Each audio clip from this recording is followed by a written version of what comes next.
guys, today we're going to be doing the Harry Potter tag.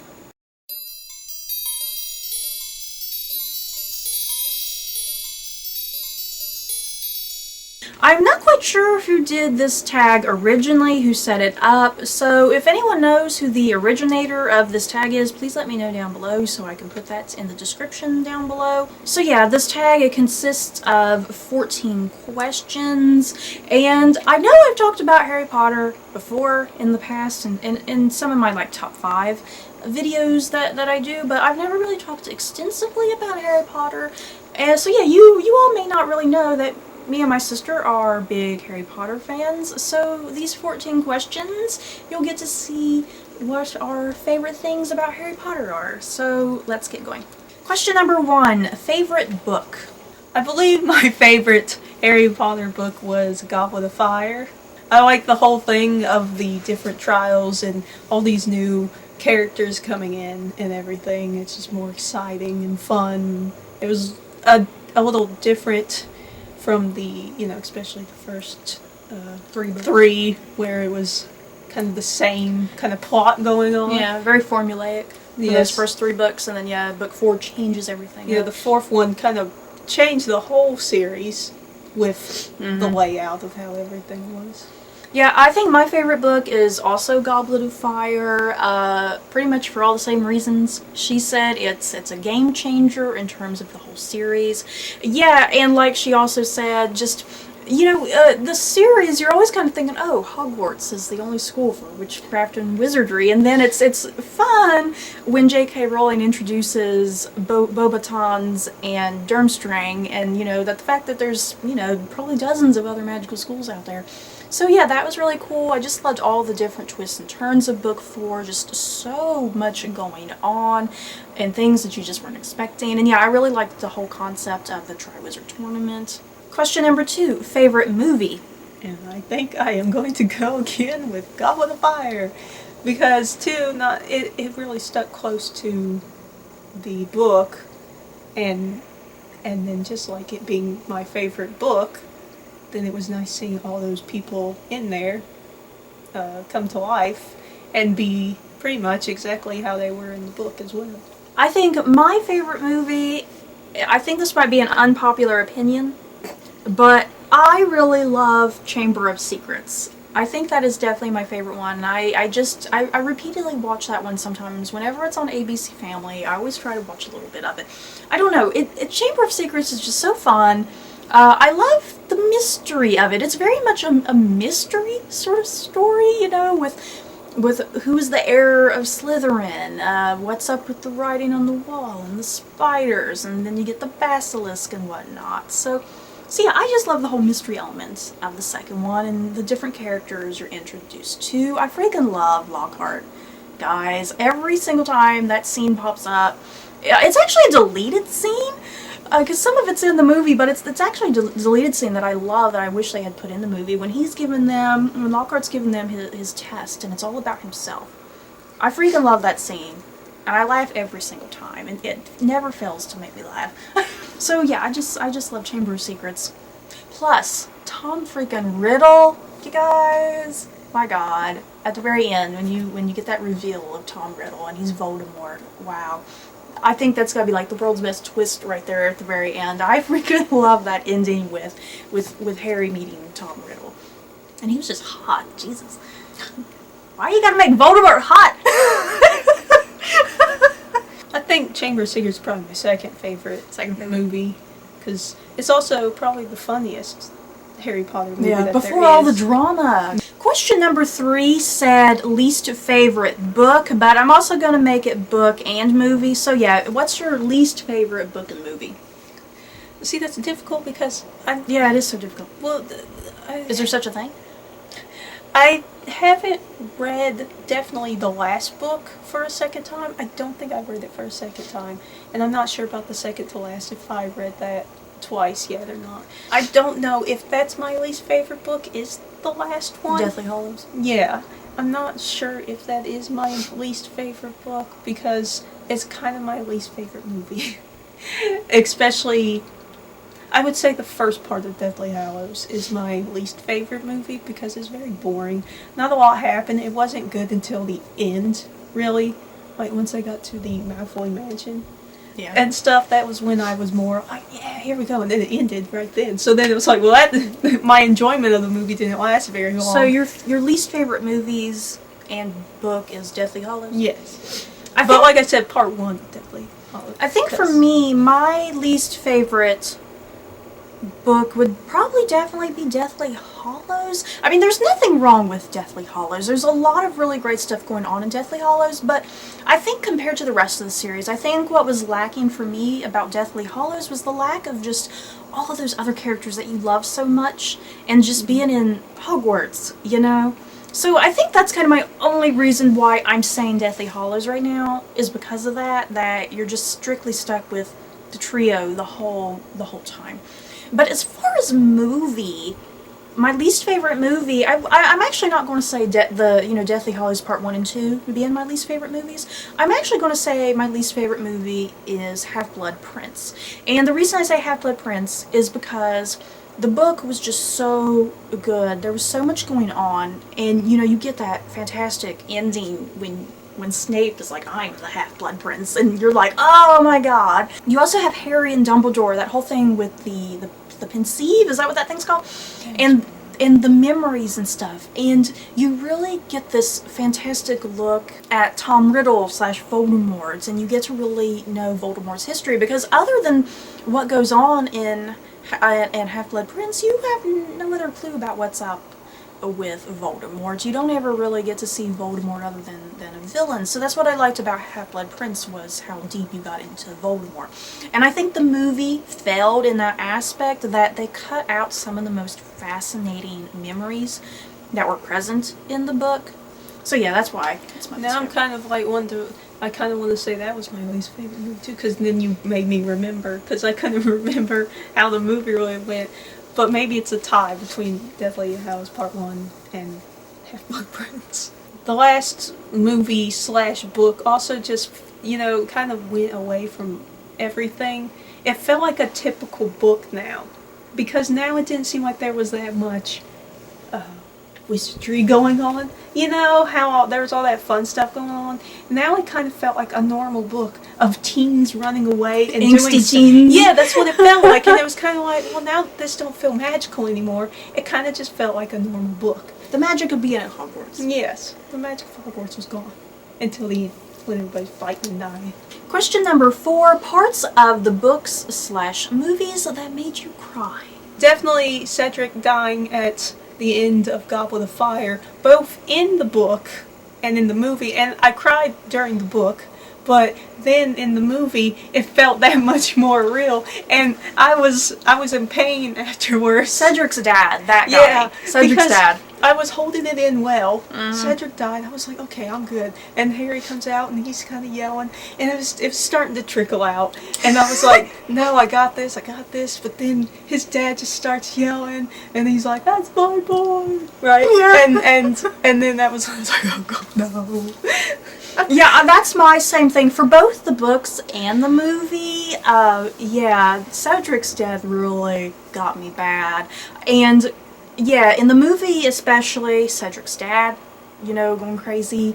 And then in the book, which they kind of didn't do too much in the movie, which I kind of was a little disappointed about. I wish they kind of expanded a bit in the movie, but at the very end of the book, there's that great part, when Dumbledore is giving that speech about, at the end of the year, and then, yeah, Cedric died, and he's saying, remember Cedric Diggory, and everything, and I just really get going right there at the end of the book. And then we're having the mind blank, but when one of the twins dies, then that was, because during the whole movie, as people were dying, it's like, oh man, they're dying for real, as the movie or / book was going on. But then when the twin died, then that was super sad too. But I was kind of disappointed in the movie, because I wasn't as sad, because I know I cried during the book, but I didn't really cry during the movie. I think a little bit, but not as I was, because we were planning on crying a lot, because we thought it was going to be horror, because now it was like brought to life and stuff, and it wasn't as sad as we thought it was going to be. Mm-hmm. Honorable mentions to Sirius Black, Hedwig, Dobby, and Snape. Honorable mentions. But yeah, I think Cedric's, jeez, that really gets me going. Question number 5. If you could hook up with any Harry Potter character, who would it be? This is the tough question. I don't even have an answer for that. I seriously don't think I do. Like, the only one I would think of was Draco. Draco? But, you know, grown Draco. Grown But it doesn't matter, because we're the same age, so it's all good. I think for me, my instant thought was Oliver Wood, you guys. Jesus Christ. I loved Oliver Wood in the books, and then, yeah, he was played by Sean Biggerstaff in only the first 2 movies.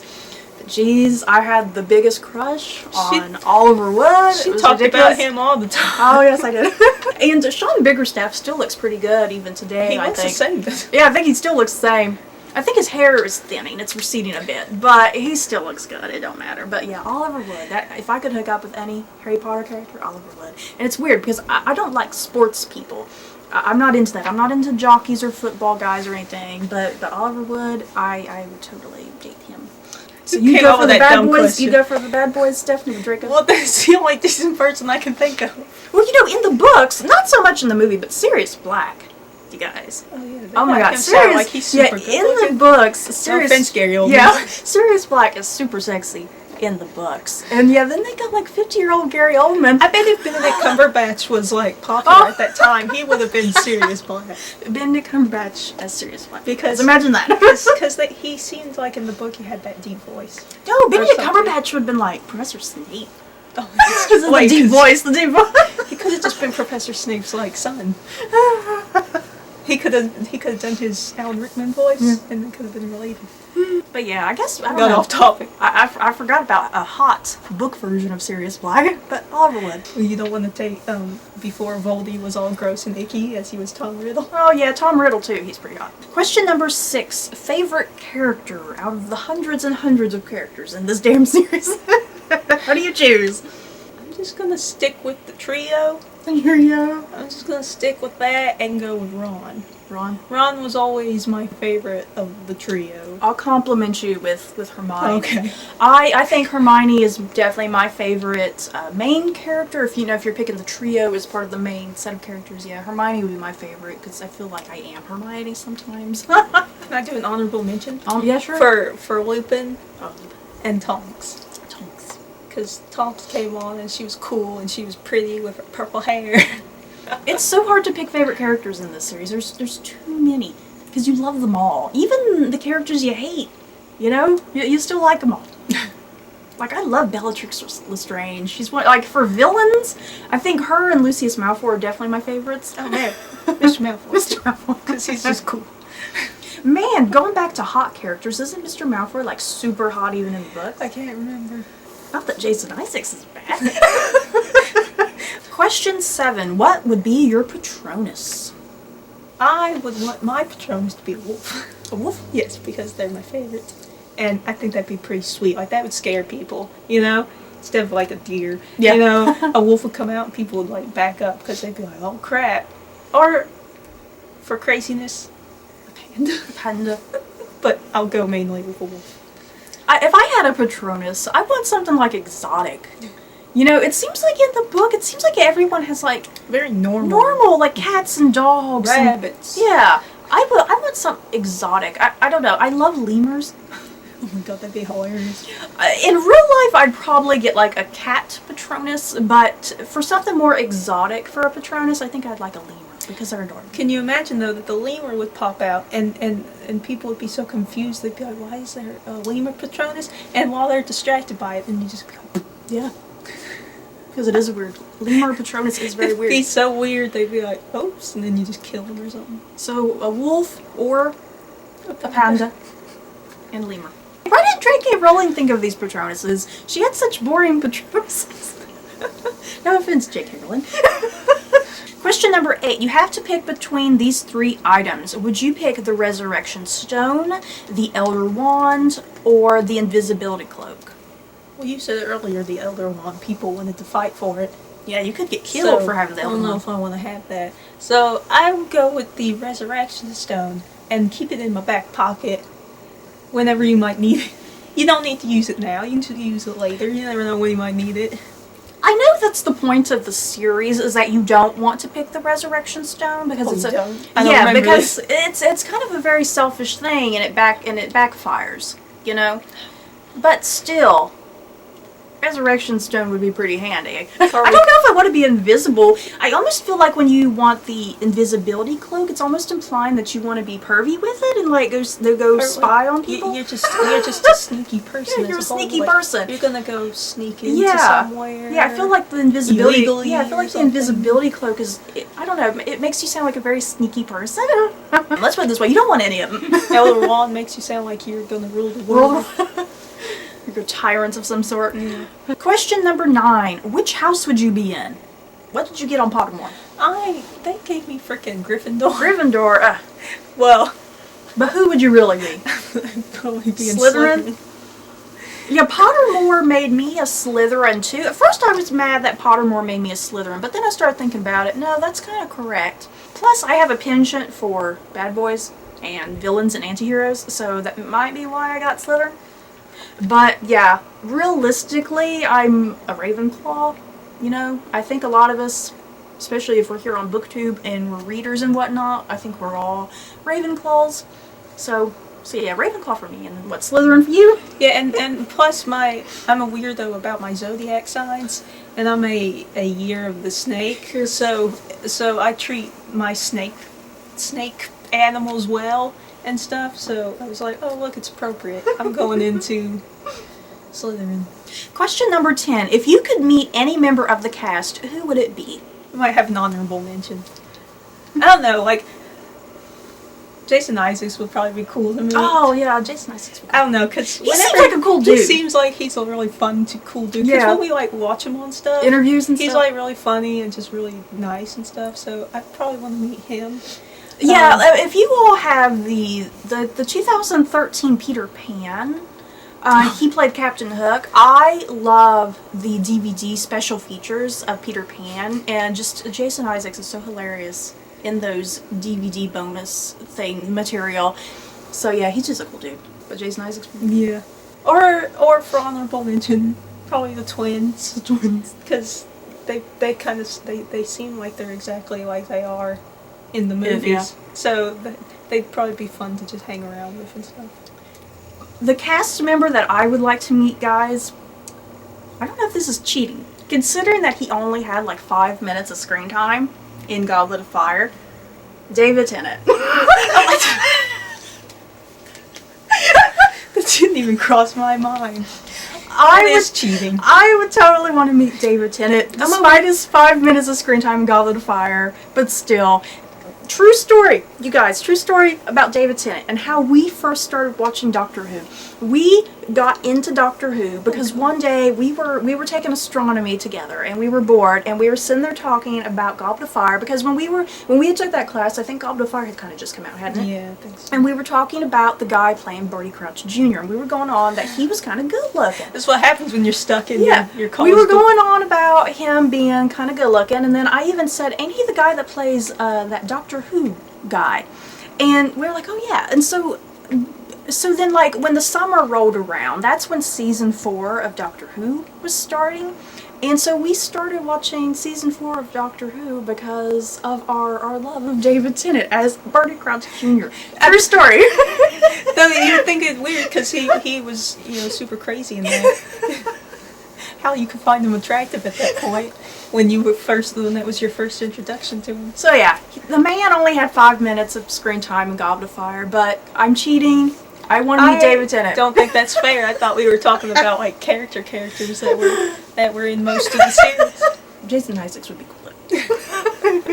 Helena Bonham Carter. I thought you were going to say. I feel like Helena Bonham Carter, it would be a very strange experience because she's so eccentric. I feel like really awkward at first. I think it would be a very awkward conversation with Helena Bonham Carter. You'd be just sitting there staring at each other, and she'd be like, "So." Question number 11. Have you played any of the video games? We have never played like console games, but I did get a box set because it was on sale at Best Buy like years ago of, was it the first 3 games? I think so. It's the first 3 games, I believe, and then just a Quidditch game. Yeah. Was it? And they were for the PC, Yeah, like it was the computer. it was for the computer, and so that's the only games we have. Mhm. And they're actually, I wouldn't want to play them again, especially I started getting good at Quidditch. But yeah, that's the only games we have. But they were still They really were fun. Getting the jelly beans. I liked getting the jelly beans. I thought it was going to be something that was difficult because I had never played a PC game before, and at first I was thinking, oh my god, this is gonna suck, but it was fun and really cool, and the graphics were really cool, and being able to run around Hogwarts, and it was very detailed, and everything. I didn't expect for there to be so much stuff going on. I didn't play the video games. I just watched her. She sat behind me on the computer. I just watched her, and then if I would spot a video, if I spotted a jelly bean, I'd be like, "Oh, jelly bean!" She's backseat driving. Or the cards. You know how you had to collect the cards too, of like famous witches and wizards and stuff. Yeah. And chocolate frogs. Yeah. Those were fun. They were kind of cheesy and silly, but they were so fun. Question number 12. What would be your Quidditch position? I'm not sure. I probably want to be a beater. Or, I can't remember their name, but the person who actually scores the points, whoever those people are. Well, didn't the beaters do stuff like that? I thought they just went around and tried to keep the bludgers and stuff at bay so that the people could score. I can't remember. I don't know. It's been a while. Yeah, it's been a while since we read books. I think for me, I would not want to play Quidditch. I'm not a sporty person. I'm afraid of heights. I just don't think I would want to play Quidditch at all. And you know, it always seems like someone gets really injured during Quidditch. What kind of game is that for children? I do not want to play Quidditch. No. I'd better just stay in the sidelines. I don't even know if I want to be in the sidelines. You know how something bad always goes on and like the bludgers come flying at you and everything? I'm surprised nobody ever got one like right into the face and just they had like when it fell down it'd be like a cartoon and there was a hole. Great, like if Draco got one right in the face. I'm telling my father. Question number 13. Were you happy with the ending? I guess happy with the ending of the book? I guess. Yeah. I wasn't, like, disappointed. I know a lot of people were disappointed with the end, but I don't think I was disappointed. I think I was fine with it. I think it had a proper, fitting conclusion. What other ending could you had? When books go like years into the future to describe what happens afterwards, I like it, but I also don't like it. Because I like it because then you're like, okay, this has happened to them, and they're doing this, and they're having a good life, and blah, blah, blah. But at the same time, I'm thinking, well, now there's no conclusion to that. Yeah. You know? I kind of don't, it's like a love-hate thing of knowing what's happened in the future, so it was alright. Yeah. I was fine with the ending. Yeah, kind of a love-hate thing going into the future, you know, seeing where everyone's at, because it kind of takes away that magical element of kind of wondering what happened, you know? I mean, I don't know why Harry would have wanted to marry Ginny. Well, book Ginny is awesome. I like book Ginny. Movie Ginny is okay. It's like she was okay before the Harry thing. Before her and Harry started. Yeah, and then it just got creepy. How did we get on this topic? I don't know. We're supposed to be talking about the ending. We'll spend a long time talking about the creepiness of Harry and Ginny if we keep going. So question number 14. What does Harry Potter mean to you? Let me just speak for both of us, because a lot of people, when I've watched this tag, me and Stephanie are quite a bit older than a lot of the people who are on YouTube. There's a lot of teenagers on YouTube when they do this tag, and we're like in our late 20s. So a lot of these teenagers who do this tag, Harry Potter means something vastly different for them. It's a big deal. It's part of their childhood and part of them growing up. And me and her don't really have that same sort of affection for Harry Potter like a lot of younger people do. We didn't even get into Harry Potter until quite a ways in.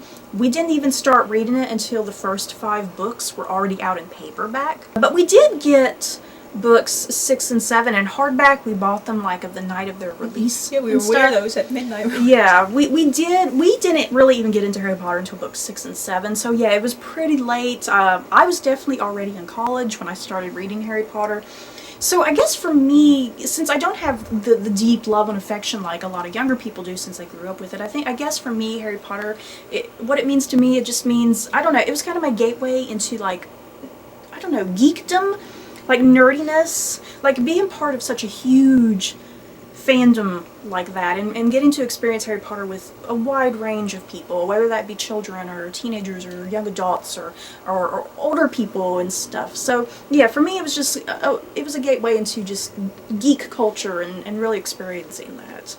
I think for me, because I didn't read that much, but after I started reading Harry Potter, that was when I started reading more.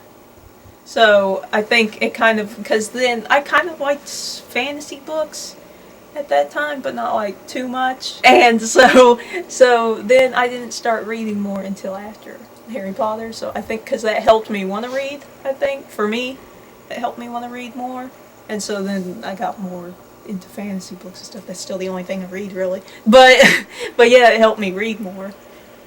So that's my last. So yeah, that's it for this tag. We hope you guys had fun. This is really fun talking about Harry Potter, because we don't get to talk about Harry Potter very often. So I've learned that I need to go back and reread them. I know, I feel like rereading. I don't think I've read Half-Blood Prince either for a second time in the last book, so yeah, the last time I reread through the series, God, it was quite a few years ago, yeah, and I've been meaning to kind of reread them all again. It's like I could read the series once every single year and be perfectly fine with doing that. But yeah, oh man, I feel like reading the whole series right now. Maybe we need to reread it and then come back to this. Reread it and then watch the movies and then come back to the tag and see if we have different answers. Our opinions have changed. You know what? I don't like him. So that's it for this video. We hope you guys enjoyed. Don't forget to like, comment, and subscribe. And if you liked this video, you may like these other videos. Bye guys.